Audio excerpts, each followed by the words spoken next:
And hey, everyone, on this Monday morning, happy Thanksgiving week. I have an amazing guest today, Rob LoCascio, CEO and founder of LivePerson, a company I've been following and admiring for quite some time. Rob, how are you? Hey, Evan, how are you doing? I'm pretty well. And it's going to be a nice week, I hope. So, you're a company that has caught my attention for some time. Give us a little backstory on you, on LivePerson, and the fact that you've been at it at LivePerson for over 2 decades, and that fascinates me. I've been in this industry for 3 decades, Wow. but you've been on a singular mission for quite some time. How's it going?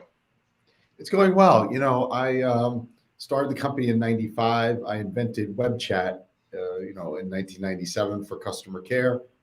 And then we made a big leap about 5 years ago into what we call conversational AI and what we call bots and things like this, in knowing that the world would go towards automation and all that. So the company's doing really well, about a $3 billion market cap and 1,500 employees, 10,000 customers, about $500 million in revenue, growing at 27% a year. So we're doing okay. Wow. Yeah. Congratulations on all that growth. These are just some facts I took from your really fantastic Twitter and LinkedIn bios. That's phenomenal.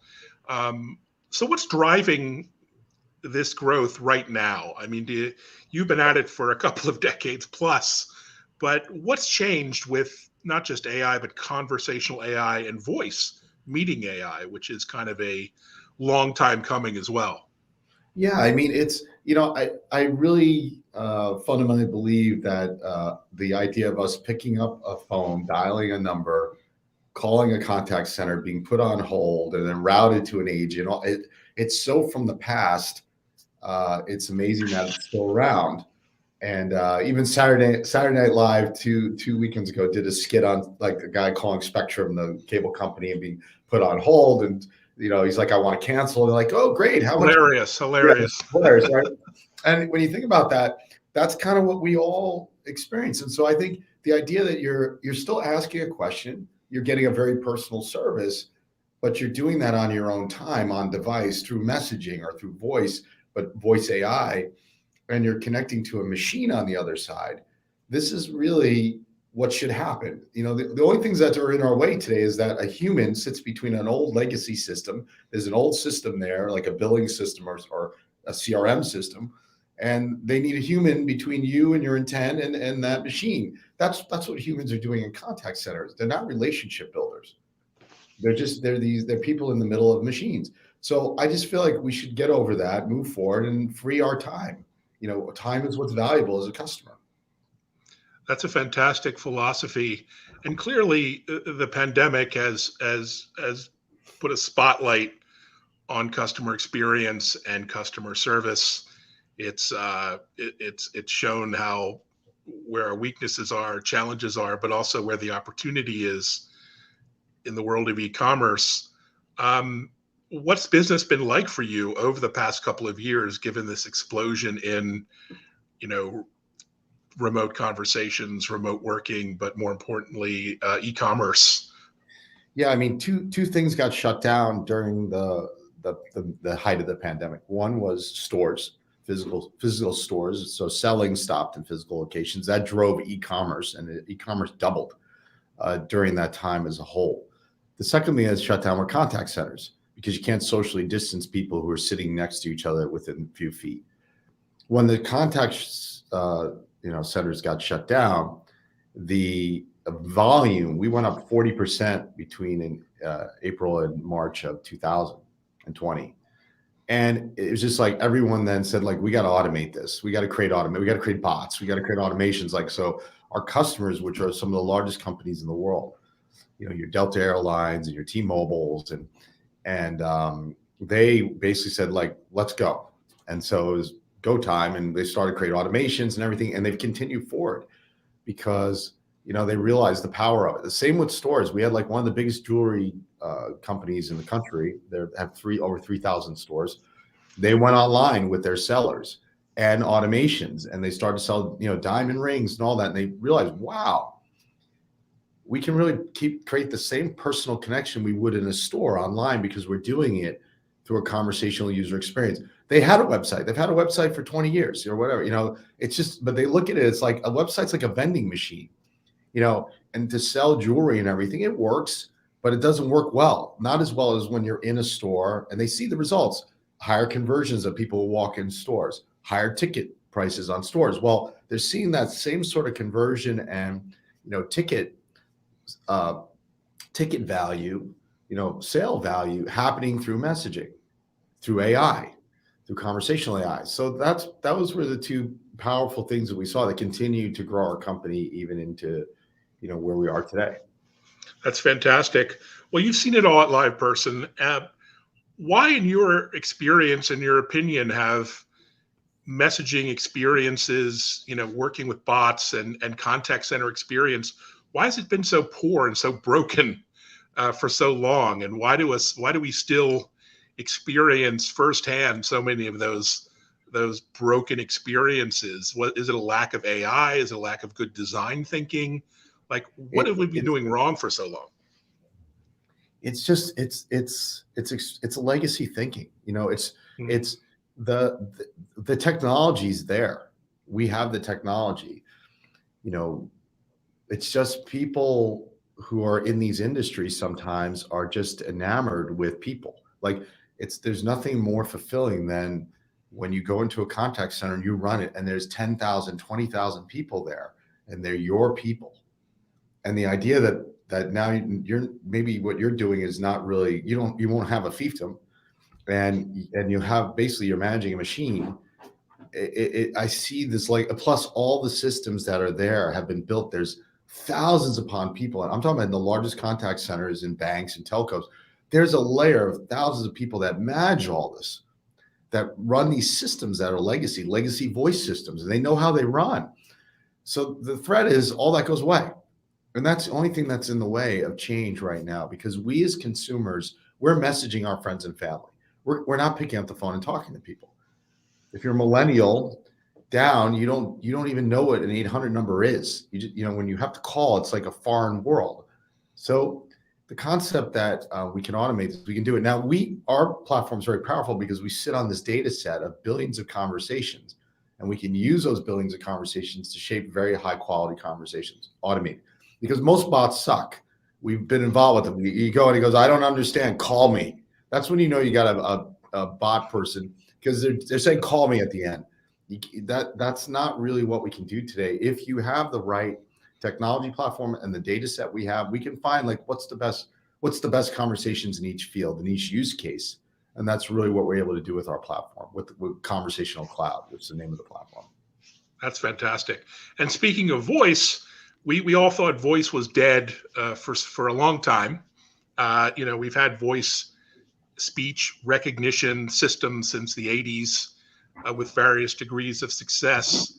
But in voice, what has changed? Why is voice so exciting and dynamic, and there's so many unique applications in voice now? Like, what's happened that's brought voice back to the forefront, whether it's for customer service or on Clubhouse or on all kinds of applications that were not voice enabled in the past?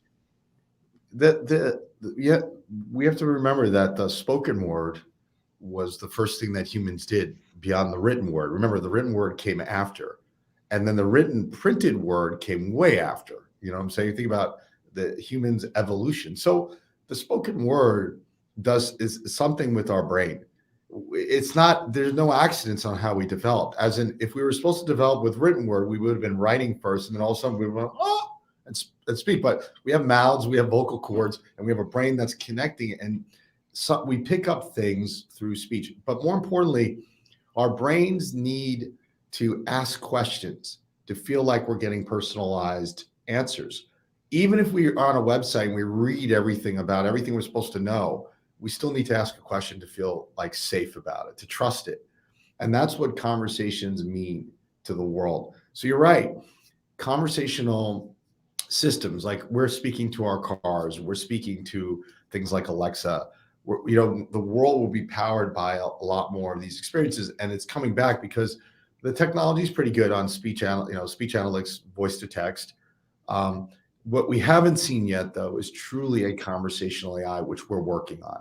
Like Alexa's command-based, turn on the lights, play music, but you can't have a conversation with it. Hey, I want to get a tutor for my kid. Oh, tell me how old your child is. My child's 5 years old. What do they need to be tutored on? You need to be tutored on math. What kind of math? What issue are they having? Like, that would be a truly conversational experience. And then that experience, that AI goes off and finds the right tutor for my kid. That we're not there yet. This is stuff we're working on because it's the data set. It's the data set to allow the automation, the AI, to have that full end-to-end conversation, not just the first, hey, your kid needs a tutor, here's 20 tutors. And so it's a little bit of a different type of system that we're building than what's out there today. Even Google, when we search Google, it's not conversational, it's command-based. I'm looking for a restaurant, blah, blah, blah.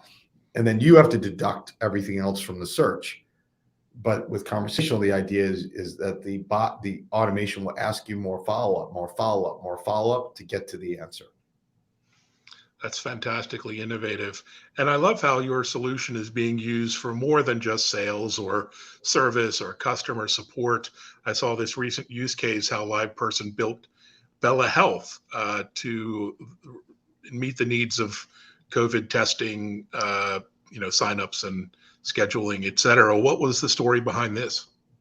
Yeah, so one of our largest customers, a banking customer, came to us and said, look, we're closing down the branches.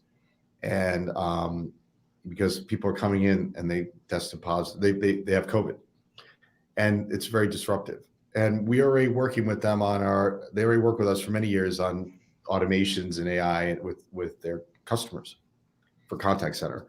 So we built this AI called Bella, and every day the employees wake up, it's an app, and Bella instructs them how to take the COVID test 3 times a week, and then asks them if they've got symptoms 2 other times, and they get generated a health pass and they can go to work.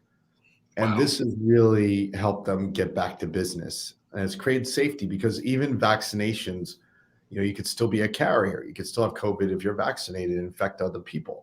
So testing and rapid in-home testing is a very powerful weapon to defeat the virus. And we create a way to create very high efficacy, because before us, they tried just gave the employees tests.